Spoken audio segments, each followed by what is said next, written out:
Hello and welcome to TYT Community. We have a great show tonight, and we have a great guest tonight joining us to talk about the Keystone XL pipeline.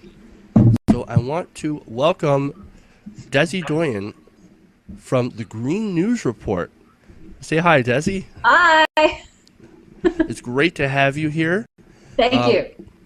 We also have, of course, my lovely co-host, Rhiannon and Avaneen. Hi. And, of course, great friend of the show, Daniel Aviles. Hi. And like I said, I want to start out with a little bit of news on Keystone XL pipeline. Now, for those of you who don't know, the Keystone XL pipeline is a project that is aimed to move oil from the Alberta tar sands to an existing Keystone pipe located in Steel City, Nebraska. Now, of course, the Keystone XL pipeline is actually 327 miles of new pipeline. And of course, this is a very controversial pipeline because it goes over the Ogallala Aquifer. I'm not sure if I said that right. But Ogallala Aquifer. thank you, Desi. Ogallala. And of course, there's some environmental impact from the burning the tar sands. A State Department study actually said just refining the tar sands would add 17% more emissions over standard oil. So obviously that's a huge jump in emissions just for turning it into something that we can use. Environmental groups also state that pipes carrying the tar sands oil are more likely to and actually have ruptured more often, as evidenced by some of the recent spills in Arkansas, Yellowstone River, the Kalamazoo River, and in Texas. Now, of course, cleaning up tar sands is incredibly difficult using conventional means because tar sands is more dense than regular oil, and it sinks to the bottom sediment of the river. According to TransCanada, they have some publicly released safety reports that said that the original Keystone pipeline had over 12 spills in its first year of operation.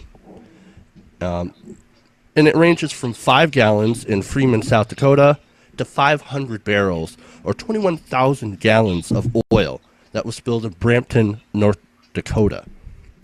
Now, of course, TransCanada will say that their new pipelines are going to be safer, but it's really important to state that the Kalamazoo River is still not clean, even after several years of cleanup attempts. And it's also important to note that a 1980 law classifies tar sands oil not as oil. It's diluted bitumen. So it's actually not considered to be oil, and that's very important because this law states that Exxon does not have to pay into a oil spill cleanup fund. And finally, TransCanada also states that the Keystone XL pipeline will create thousands of new jobs. But a State Department study shows that it will only create 35 permanent jobs. The National Resources Defense Council that says that Keystone will not lower gas prices as promised. And since the oil will be shipped out on the international market, the argument that many proponents of the Keystone XL pipeline use is that it will create energy independence here in America. Well, that blows that whole argument apart. Yet when polled, over 2/3 of Americans still support the Keystone XL pipeline. And so I want to go to my panel and kind of ask the question of why do you think that is? And we'll start with you, Desi. Why do you think that Americans are still in support of Keystone XL pipeline despite all of these environmental disasters that have been happening recently and all the lies from big oil? I think that it's because they don't know about all of those aspects that you just mentioned. I don't think that they understand. Most Americans, are really busy. They have lives, they have jobs, they have kids, they have parents, they have all kinds of stuff that they're trying to do, and they're really too busy to get the sort of details that, you and I, as sort of news junkies and people who actually really care about investigating this stuff, instead of doing fantasy football, we are looking at the Keystone XL pipeline. So one of the issues that you mentioned is that I think most people don't understand that it's this really sticky tar sands, diluted bitumen that you mentioned, and they don't understand that it's different from regular oil. They don't even know about the Kalamazoo River spill that was a tar sand spill. That it's been 2 years and almost $1 billion, not quite $1 billion, but $700 million or more later, that it hasn't been cleaned up, and they don't understand because they don't know. And so that's why it's good for us to talk about this, and to, especially if you're someone who does understand these facts, to share them with people you know. Person to person is how we get this information out, so that people can see what it is that we're talking about. One of the things that I think a lot of people don't know about we know that diluted bitumen is extremely tarry and heavy, and it has to have all these chemicals added to it to help it pass through the pipeline, because otherwise it's stickier than fudge at this point. I'm trying to think what it's like rubber cement, even worse than that. So they don't understand that those chemicals, when there's a pipeline burst, those chemicals that are used to make it diluted actually then evaporate into the air almost immediately upon exposure. So that's why you hear about the little kids in Arkansas in the elementary school near the pipeline burst in Mayflower. There were 8 kids that started vomiting because they think, they were ultra sensitive to all the chemicals that are in the tar sands that just immediately entered the atmosphere and created this sort of, nauseous cloud that hurt those kids. So that's the reason why I think it is. I think people just don't know, and they haven't heard. Failure of media. Yeah, I was just going to actually say the failure of media is a really good point. But I want to throw it to Reed. Reed, what are your thoughts on this? Thank you. Yes, I agree with Desi wholeheartedly that we have to think that as news junkies, as she put it, as people who do our own research and put in a real effort to stay well informed, we kind of live in our little bubbles sometimes, and we have to realize that most people just aren't going to, either can't or won't, do the amount of research that we do. So all they get is what is mainstream, what shows up on their television in between their favorite shows at night, the propaganda telling us that the Keystone Pipeline is completely safe and that it's going to bring so many more jobs to the economy. Their own website, the Keystone.com website, claims that they're going to create 9,000 new permanent jobs, when the reality of it is that they're going to create at maximum 500 to 900 permanent new jobs, and that's it. They're going to have 5,000 to 6,000 workers in the couple of years it's going to take to build the Keystone Pipeline, but then they're all going to be laid off, and they're not going to have anything to fall back on. But people take that out of desperation. They think new jobs, I need new jobs. I've been living off of, unemployment for months now. I'm just desperate for a job. It doesn't matter what. If you can manage to get a job at an oil rig, then you're going to take that job if they offer you, $10, $15 an hour, even though it is risky. Like the main job source around here still is coal mining, and Yes. That seems archaic and backwards, but this little small town is their main job market is for coal mining. So you get what you got during the the 2012 election are signs saying fire Obama and the war on coal. Which of course isn't true, but that coal, I don't know if you know this, but coal mining employment is actually up during the Obama administration over the last 2 years. But that's not the information that gets out to the people. All they see are the ads. Exactly, yes, and especially in areas around here that are extremely poor, you get people who don't have access to the internet, who don't have time to find the information that they need to be well informed.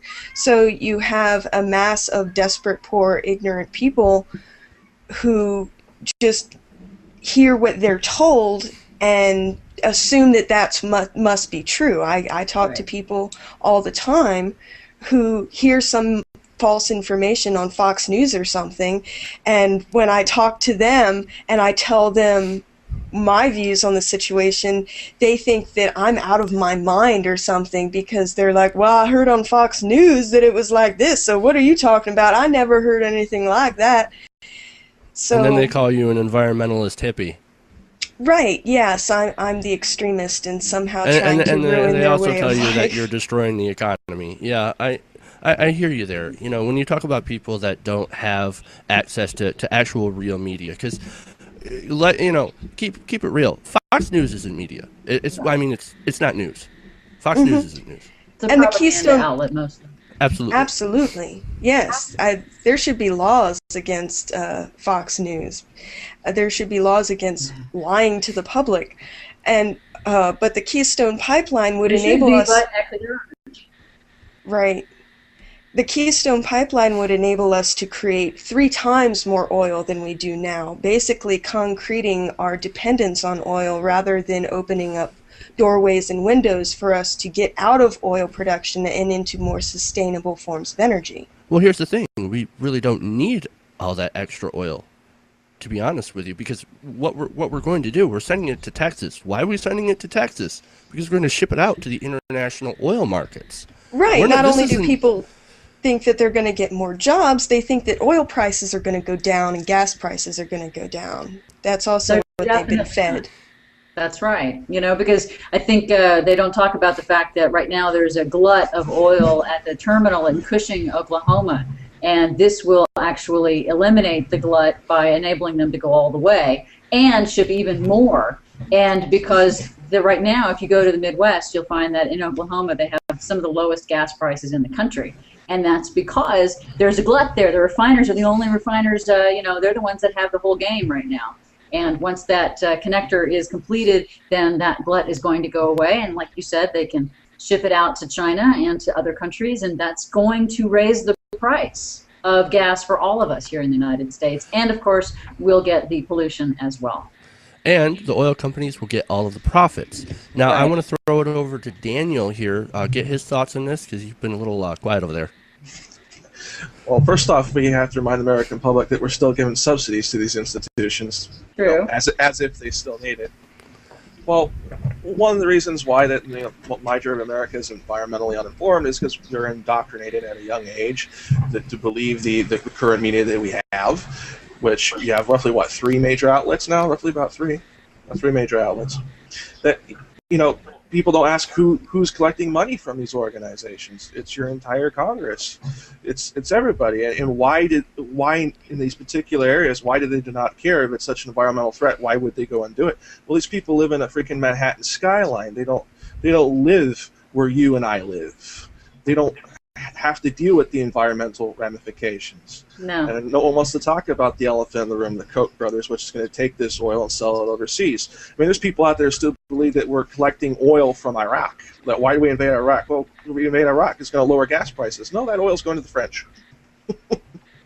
Yep, it's going to China too. There was a big story out recently that said that most of the oil that was promised to the United States is actually being bought up by China, and because the Bush administration kind of screwed all that up as far as us getting all that oil. And tar sands emit more carbon than other sources of oil, and the process of extracting the tar sands is more emissions intensive than conventional oil, definitely. That's 17% more than conventional oil. Right. Yeah, and James Hansen, who's a leading climate scientist, said that if tar sands are thrown into the game, insofar as our oil production, that there is no going back. We're not going to be able to get back to a safe CO2 level, and that's going to be basically game over if the tar sands are allowed to be exploited. So that leads me into my next question is, what do you guys think the environmental impact will be of Keystone XL if it's approved by the Obama administration? And I'm just going to throw this out to anybody. Well, I would say that the environmental impact, you've got the local, regional, near-term, mid-term, and long-term. So local, I don't know if you guys have seen Avatar, but you've seen the mining and the mining equipment. That was in the movie Avatar. That is based on the Athabasca tar sands development in Alberta. James Cameron went there and saw that and said, oh, that's a great truck. Let's use that truck. Those gigantic trucks with the huge wheels that are bigger than a person standing on top. So that's based on that same concept. And so the local impacts, it uses a tremendous amount of water. They have to dispose of all this wastewater. They have tailings ponds where a couple of years ago 1,600 ducks made the stupid mistake, they didn't know, being ducks, not to land on that tailings pond, and they all died. That was a big problem. There are other studies that show locally that lakes and rivers that are within the region of the tar sands are showing higher chemical poisoning, contamination that is consistent with the kinds of chemicals that are being used in the tar sands in Alberta right now. And of course you have the transportation of that oil through those pipelines, which we've already shown. We've already talked about it's extra corrosive, so it corrodes those pipelines faster than conventional oil. It's harder to clean up with the issue of going over the Ogallala Aquifer. Yes, they rerouted it in Nebraska away from the really sensitive Sandhills region, which is where the water table is like a foot below the surface of the ground, so tar sands dripping into that would be incredibly impossible to clean up. They've rerouted it, but it still goes over the Ogallala Aquifer because that extends from Nebraska to Texas. So that's just the local immediate impacts. We've already seen in the Kalamazoo River spill and in Arkansas how incredibly difficult it is to clean up a spill. You can't just vacuum it up. You can't dredge it, because if you dredge it, you destroy the riverbed and you destroy whatever else is inside that's connected to that. And then you have the midterm and the long term. You've got the emissions issues that come along with that, and then especially long term. The James Hansen, who's now retired, he retired last week from NASA as a climate scientist, so he can devote himself full time to activism.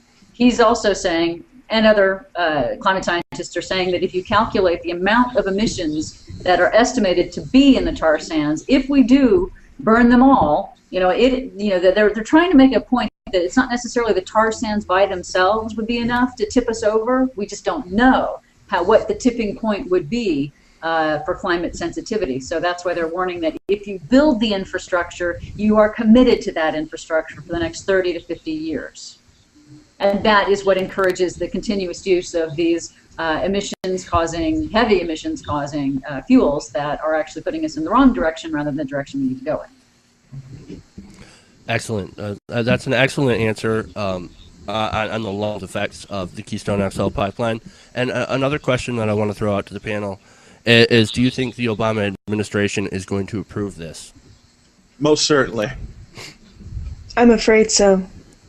I also think that it will, that he will. I mean, I fear as much as well. I think I get that same sense that with even though both the Obama administration, Obama himself, John Kerry, Secretary of State, have all come out and said how important it is to fight climate change, that I think that they are going to probably try to, thread the needle and maybe, give some environmental groups some sort of something over here and maybe something over there, and like a bargaining chip that they can then use for other things. I don't know. I don't see how he cannot approve it based on the words and deeds of the White House administration outside of what President Obama has said. Yes, exactly. I would be pleasantly surprised if he didn't pass it. Yeah. Now, considering all the money in politics issue, which is a very important issue when it comes to reporting it, unlike TYT, I know Cenk does a lot of reporting on money in politics. Everything seems to be tied back to money in politics. So I just want to ask do you think that the lobbying and all the special interest money coming from groups like the Koch brothers and other such wealthy donors like that has to do with public opinion as well as political opinion on whether or not the Keystone XL pipeline is going to be approved? Not to mention you have international interests as well. You have to deal with the ramifications that you have these large corporations. You have oil is sold on the World Stock Exchange. We practically have a Wall Street government. We have approximately 5 lobbyists to 1 congressman. You're always going to have issues until you treat paid lobbying as an act of treason. The American people have no voice. That's basically it. Well, also, if I can jump in, also the oil companies and the folks that are oil services companies, anybody who is set to benefit from if the XL pipeline gets approved, they're all able to actually lobby agencies and departments as well. They don't just lobby Congress. They also get to have meetings with, the head of the Interior Department. They also meet with BLM. They meet with the EPA. They meet with the White House, and you know, there's considerable influence and attempts to influence these final decisions as they go through. Like, for instance, on Friday, late on Friday, the EPA issued a statement that they're going to delay the emissions, the new rules for new coal-fired power plants. You know, they're required by law through the Clean Air Act and a couple of lawsuits and a settlement that they had to come to, a consent decree that they came to, where it was made clear that the EPA is going to be required to do all of these emissions for power plants, new and old.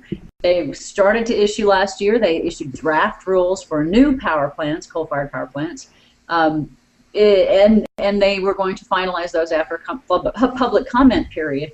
But on Friday they said, well, we're going to put off that finalizing of the standards for the new power plants, and that's because they got a lot of input, as they put it, from lobbyists and from the industries that are going to be regulated. So they said, well, we'll go back and try to revise these because there's a concern that they'll be tied up in court for years, if not decade or more.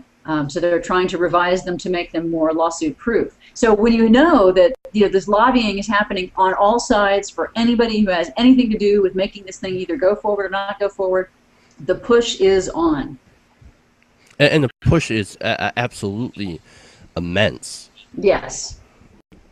And so you bring up some great, excellent points. That's an excellent answer. Ree, do you have anything to add to that? No, I don't actually.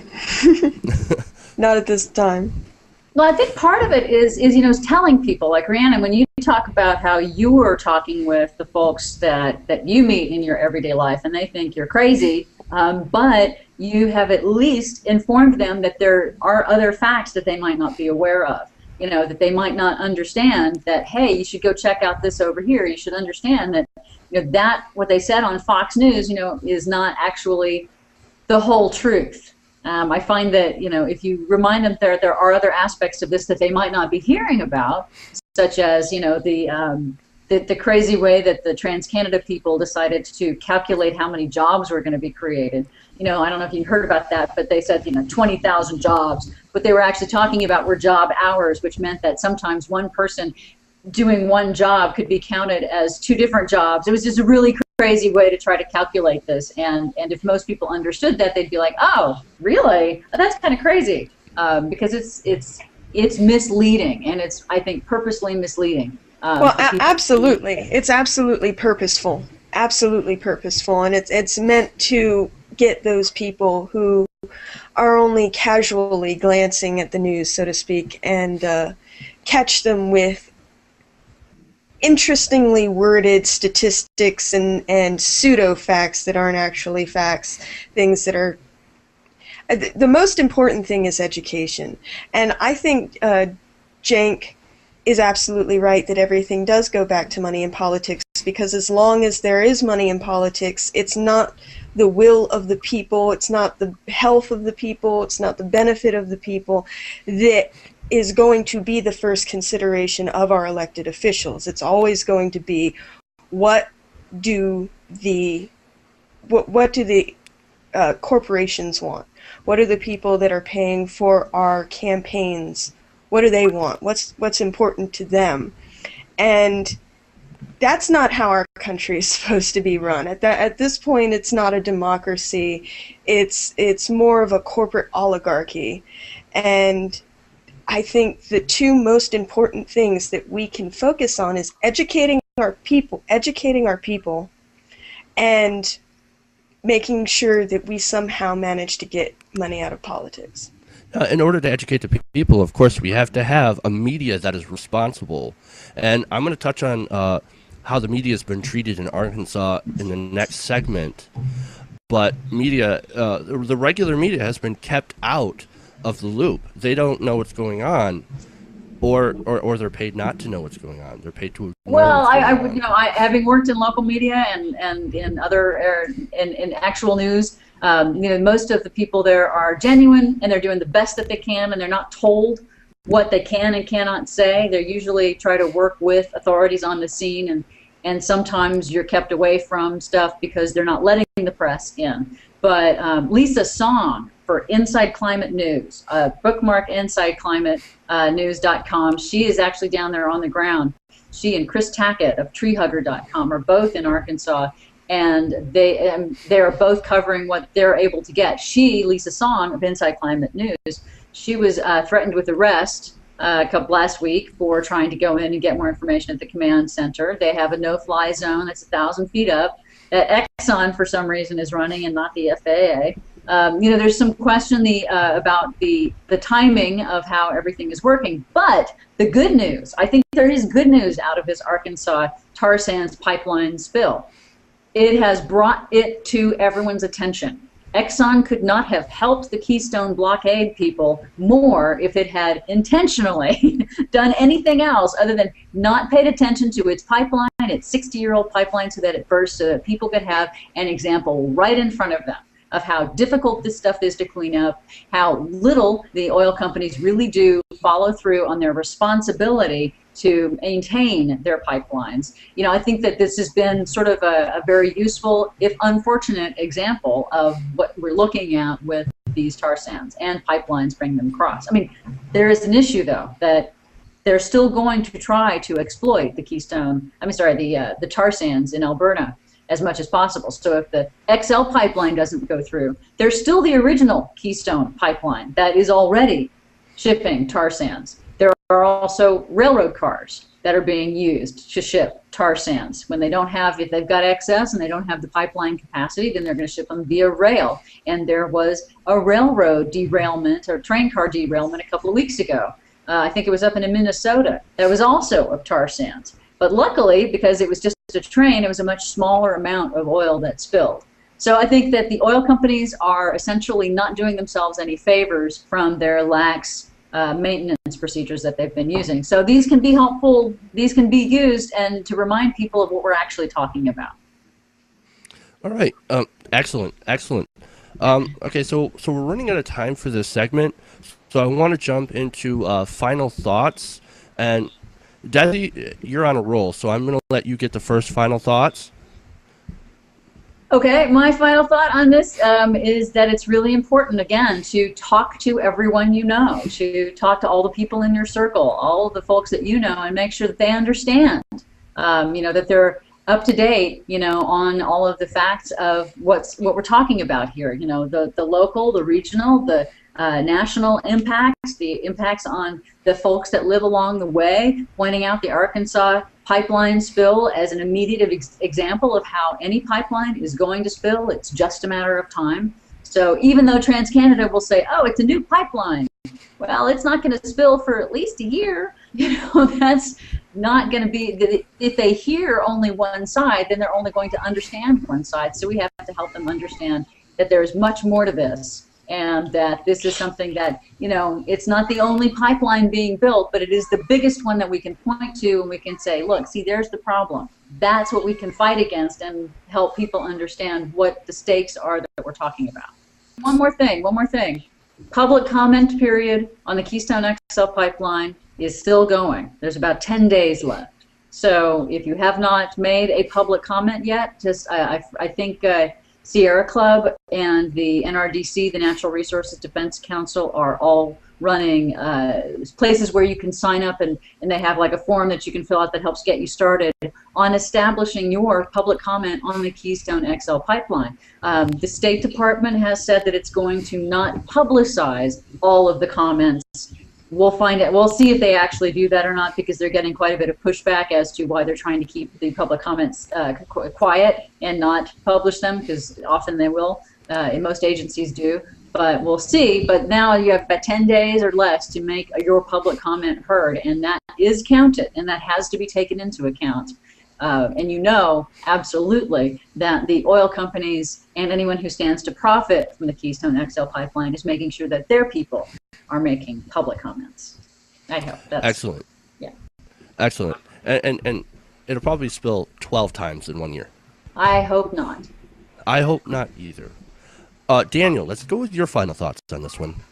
Do we have to remind the American people about the Transocean Deepwater Horizon spill? I mean, come on. No, the American public, you have to basically show the American people the facts. And right now we have more than 3 sets of facts when really there's only one set of facts. The best you can do is inform your friends, your family, your people in your community, people national, international, via the free medium of the internet, Twitter, social media, etc. Facebook, and etc. Google Plus, we got to plug them. We're using their product. That we're never going to get off our dependence on domestic and foreign oil if we keep building establishments and pillars for the oil companies. I mean, until you educate the American people, you're going to have to deal with the ignorance and the disinformation. All right, Ree, final thoughts. Well, like I said before, the most important thing we can do is focus on education, and it starts with our children, of course. When I was a kid, I remember doing, Earth Day, Do Not Pollute, poster contests, things like that, and now we've got, corporations that oil companies hosting Earth Day and oh yeah, the poster thing. Yes, what has coal, oil, and gas? What have they done for our country? Teaching kids to worship gas, oil, and coal, and that's what we have now. That's what we have to fight against. Making sure that our children aren't indoctrinated to believe this crap. And making sure that adults are educated. Everyone should have a good education in this country. I am so for education in this country. Good, well-rounded education, not just going through the motions so that you can come out at the other end with a job. This is, so people can be thoughtful, critical, well-developed members of society. So the best thing you can do if you're not a teacher is to use social media, like Daniel said, like Desi said, to get your voice out there, to get the word out there. Try not to argue with people too much. Try not to use too much profanity. I'm very guilty of that. I've been guilty of that. I get riled up, but that's not how you're going to change minds. There are some minds that you're not going to change, thus you shouldn't be arguing with them in the first place because they're just wasting your time. But there are some people out there that if you keep a cool head and you just give them the facts, that they might actually go, I never thought of it like that, or I didn't know that before. So, reach out to your apathetic friends. I've had to do that with a couple of people that I've really cared about but seem to be in their own bubble of, well, it doesn't really affect me. That bubble needs to be burst because people still have this disconnect. Well, it doesn't affect me. What does this have to do with my life? And that's exactly what Desi said in the bright side of the Arizona spill, is that it was in someone's backyard, literally. You couldn't ignore it. It's all over the news. There are so many spills and environmental catastrophes that don't end up on the news, that don't end up in the front headlines, but they're still disastrous. And Pensacola, Florida is still suffering from the Gulf oil spill several years ago. We can't forget about that. We're still suffering from, these environmental mishaps. And so, education is the most important thing. Reach out to people. Don't just keep the information to yourself. Let the world know what's going on out there. Make it so that it can't be ignored anymore.